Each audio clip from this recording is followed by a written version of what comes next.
Nagbulasan ng mga deboto nang sumabog sa gitna nila ang mga paputok na yan sa India. Manonood sana sila sa fireworks display na hudyat ng pagtatapos ng isang religious festival doon.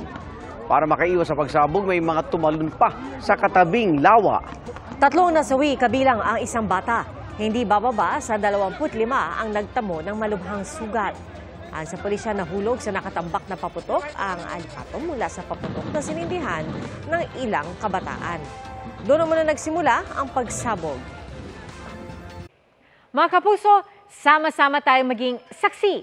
Mag-subscribe sa GMA Integrated News sa YouTube at para sa mga kapuso abroad, samahan niyo kami sa GMA Pinoy TV at sa www.gmanews.tv.